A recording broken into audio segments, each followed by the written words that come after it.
భారతీయ కిసాన్ సంఘ్ సభ్యులందరూ జిల్లా committee, mandal committee, రాష్ట్ర కమిటీ, గ్రామ కమిటీల మెంబర్లందరూ సమావేశమై ఈరోజు ఒక శుభవార్త రావడం జరిగింది.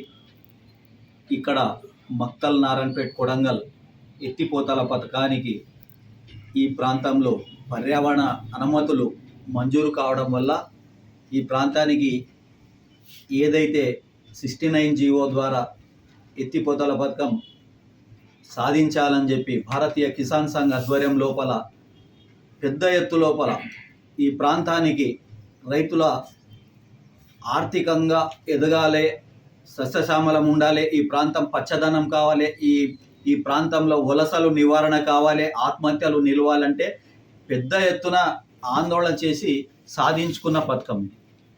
ఈ పథకానికి ముఖ్యంగా ఈ వేదిక ద్వారా రాష్ట్ర ముఖ్యమంత్రి వర్యులు రేవంత్ రెడ్డి గారికి, అదేవిధంగా ఉప ముఖ్యమంత్రి రాజా నరసింహారెడ్డి గారికి, అదేవిధంగా ఈ పార్లమెంటు నియోజకవర్గం పార్లమెంటు ఎంపీ గారికి, అరుణమ్మ గారికి, అదేవిధంగా రాష్ట్ర మంత్రివర్యులు శ్రీహరి గారికి, అదేవిధంగా ఈ ప్రాంతానికి ఎమ్మెల్యేగా స్థానిక ఎమ్మెల్యే పరిణికమ్మ గారికి ప్రత్యేకంగా శుభాభివందనాలు తెలియజేస్తూ, ఈ ప్రాంతానికి మొట్టమొదట ఈ ప్రాంతాన్ని పసిగట్టడంలో చిట్టెం నర్సిరెడ్డి గారు ఆశయ సాధ్యము.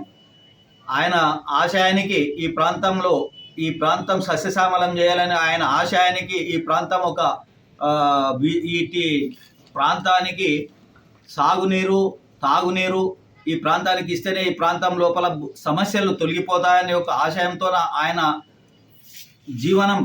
జీవితాంతం ఈ సేవ చేయాలని ఒక నిర్ణయించడం వల్ల మేము ఆయన తీరిపోయిన తర్వాత అదే అంశం పైన ఈ ప్రాంతానికి జల సాధన సమితి అని ఒక కమిటీ ఏర్పడి అందుకు ఈ ప్రాంతానికి సంబంధించిన అడ్వకేట్ అనంత్ రెడ్డి గారి ఆధ్వర్యంలో కమిటీ వేయడం జరిగింది.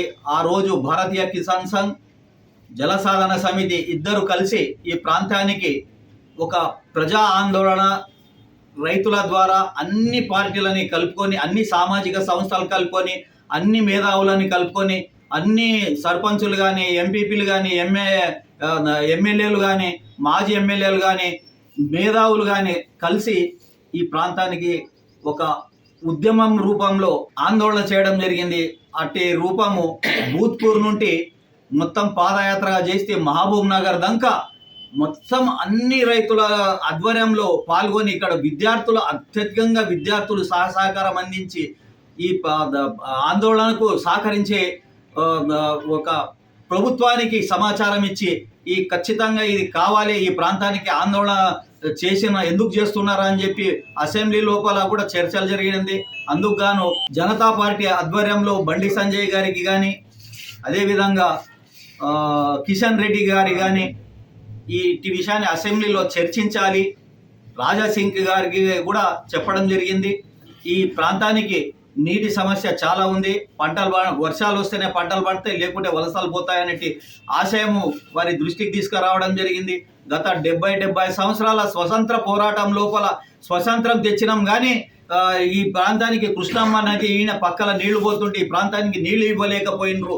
కాబట్టి ఈ ప్రాంతం లోపల ఈ రైతులకు అన్యాయం జరిగిందని చెప్పి అసెంబ్లీ లోపల ఆ కాలంలో కాంగ్రెస్ ప్రభుత్వం దృష్టికి తీసుకురావడం వల్ల మళ్ళీ ఈ విషయాన్ని రైతుల ఆందోళన వల్ల ఇది ఒక 69 జీవో రేవంత్ రెడ్డి గారు దృష్టిలో తీసుకొని శాంక్షన్ చేసినందుకు ఆయనకు ప్రత్యేకంగా ధన్యవాదాలు తెలుపుతున్నాం.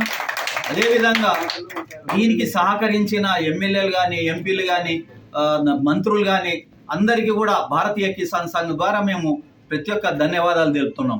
అదేవిధంగా కేంద్ర ప్రభుత్వము ఈ ప్రాంతానికి పర్యావరణ అనుమతుల కొరకు ఒక దామర్గిత మండల్ తాండా లోపల, అదే దౌలతాబాద్ లోపల అభ్యంతరాలు రైతుల నుండి ఈ ప్రాంతానికి పర్యావరణ అనుమతుల కొరకు ఒక కమిషన్ వేసి కలెక్టర్ ఆధ్వర్యం లోపల జరగడం జరిగింది. దానికి ఈ ప్రాంత రైతులందరూ కూడా ఈ ప్రాంతానికి పర్యావరణకు ఎలాంటి సంబంధం లేదు అని అందరూ కూడా స్టేట్మెంట్ ఇవ్వడం వల్ల వాళ్ళ విచారణ లోపల ఎవ్వరు అభ్యంతరం తెలపనందుకు పర్యావరణ అధికారులు కూడా ఇది శాంక్షన్ ఇవ్వడం జరిగిన సందర్భంగా ఈ అనుమతులు ఇప్పుడు రావడం జరిగింది. కాబట్టి అతి తొందరలోనే ఈ యొక్క ప్రాజెక్టుని నిర్మించి ఎత్తిపోతల ద్వారా ఈ ప్రాంతానికి ఏదైతే ఎత్తిపోతల మిషన్లు ఏర్పాటు చేసి రిజర్వర్లు కట్టి అన్ని అంటే గొలుసు కట్టు చెరువుల ద్వారా నీరిచ్చి ఆయకట్టును పెంచి ఈ సస్యశ్యామలం తొందరగా చేస్తే ఈ ప్రాంతం రైతులు సుభిక్షంగా ఉంటారని చెప్పి ఆశయంతో మేమంతా కోరుతున్నాం. మా యొక్క భారతీయ కిసాన్ సంఘ్ రాష్ట్ర కమిటీ వారు కూడా ఈ యొక్క అంశాన్ని ప్రభుత్వం దృష్టికి తీసుకుపోయి ఇది నిర్ణయించినందుకు వారికి కూడా ప్రత్యేక ధన్యవాదాలు తెలుపుతున్నాం.